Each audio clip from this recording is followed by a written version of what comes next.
Jai Hind viewers, we are here at Visakhapatnam where the Indian Navy is organizing the 12th edition of Exercise Milan, and I am standing on top of INS Vikrant, India's 4th aircraft carrier and first built indigenously. The namesake Vikrant is a tribute to India's first aircraft carrier INS Vikrant 1961. Vikrant means courageous in Sanskrit, and the ship's motto translates to I defeat those who dare to challenge me. Notably, this is the first time India's both aircraft carriers in service right now, the INS Vikrant and INS Vikramaditya, are stationed together in Visakhapatnam to carry out joint operations under Exercise Milan 2024. Viewers, I'd like to inform you that INS Vikrant is capable of carrying a host of aircraft, notably 36 of them. These aircrafts include the HAL Tejas Naval variant, Rafale Naval variant and MiG-29Ks.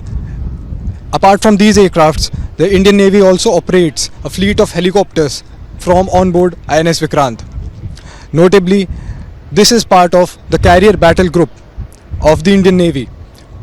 As of now, we have two carrier battle groups, one comprising of INS Vikrant and escort ships, and the second one, INS Vikramaditya, comprising of their own escort ships.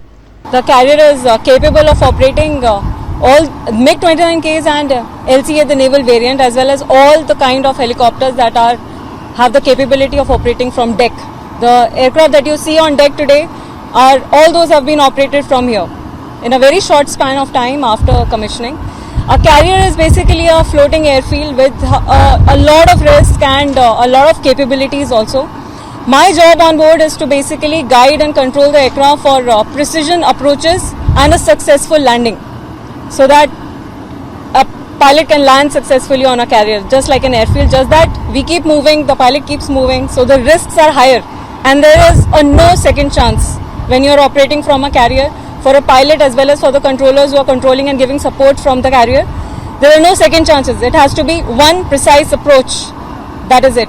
Post-commissioning of INS Vikrant on 2nd of September 2023, within the first 3 months, we have undertaken the first successful landing, post which our ship has been operating extensively and has been taking extensive flying operations on board the ship.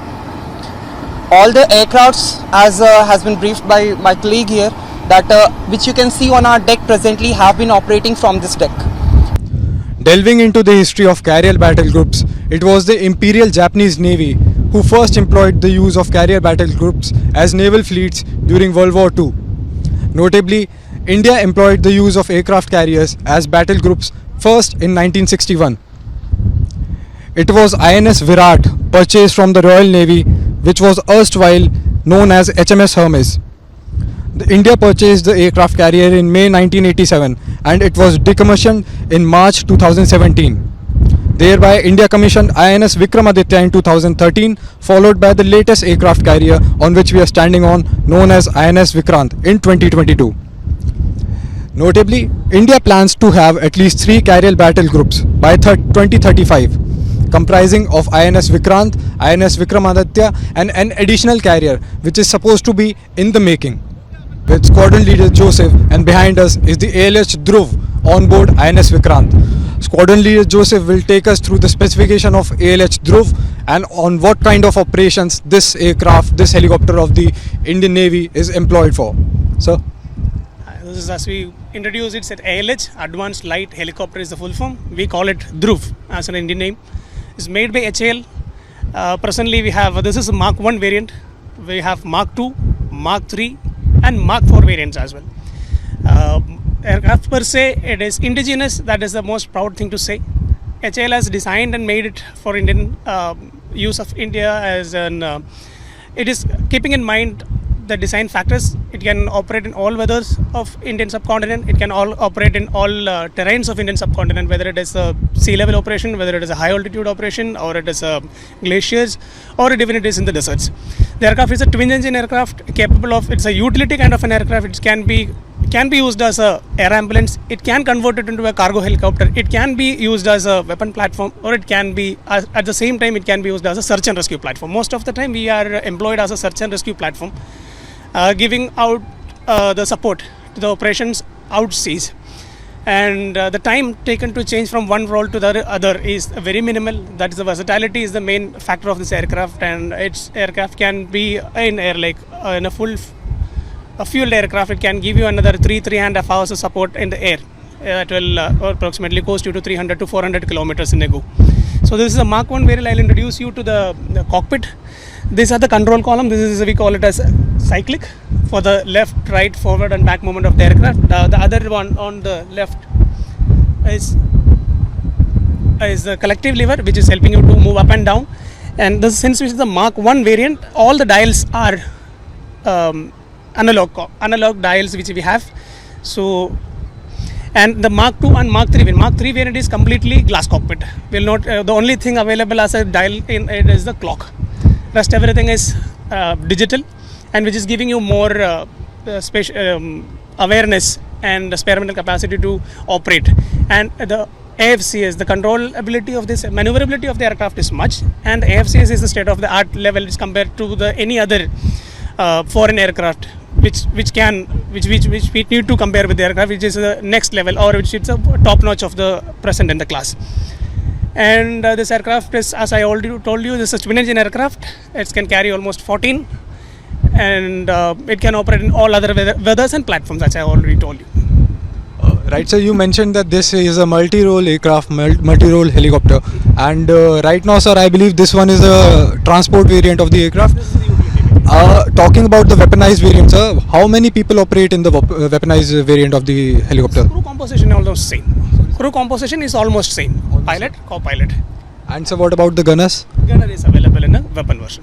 Yes. What you see behind me is a very well-known helicopter operated by the Indian Navy, the Chetak, and standing next to me is Lieutenant Shubman Preet. The officer will brief us about the operations undertaken through the Chetak helicopter and what kind of operations those are. Sir. Hi, the name of this aircraft is Chetak.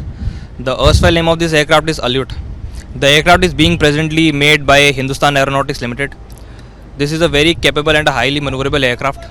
The aircraft is being used for various roles, which include search and rescue, cargo operations, search over land, search over sea, casualty and medical evacuation. And sir, can you please also tell our viewers what kind of team does operate the helicopter? Yeah. As you can see, the aircraft is being operated by two pilots. It is a twin pilot cockpit. There is a pilot, co-pilot, and on the right hand side seat sits the flight diver. Besides, at the rear seat, it is capable of carrying 4 to 5 passengers.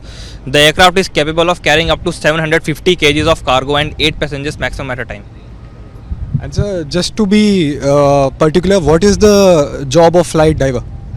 The job of flight diver is, the pilot flies the aircraft.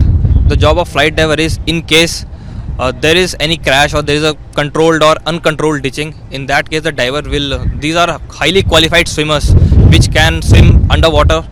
They are trained for that, and they can save lives not even of the pilot but of the passengers as well. Right, sir. And just one last question, sir. Is a flight diver certified Marco Commando? He is not a certified Marco Commando. In some cases they can be, but most of them are not. Standing next to me is Lieutenant Commander Ashish, who will take us through what kind of operations this aircraft is capable of carrying out and why it is an asset for the Indian Navy. So, good afternoon. I am Lieutenant Commander Ashish. I am a MiG-9K pilot. So, telling you about the operation which we can carry, the major role of us as a naval aviation, as a fighter fleet of Indian Navy, is to provide to aid air defense to our fleet, and additionally to carry out strikes when required. So what makes a carrier and fighter aircraft a big asset, because unlike our bases which are on our coast or on our borders, enemy is aware of where our airfields are. They are expecting those threats there. But this aircraft carrier can move anywhere in the ocean. They can go to whatever frontier which enemy might not be expecting our attack to come from. So that makes it a very big asset, that because we can provide that kind of firepower from a direction where enemy least expects us. also, sir, can you please let our viewers know what kind of weaponry this aircraft is capable of carrying, sir? The aircraft is capable of firing air-to-air missiles, guns, anti-shipping missiles. We can carry bombs which can carry out ground strikes on ground targets also.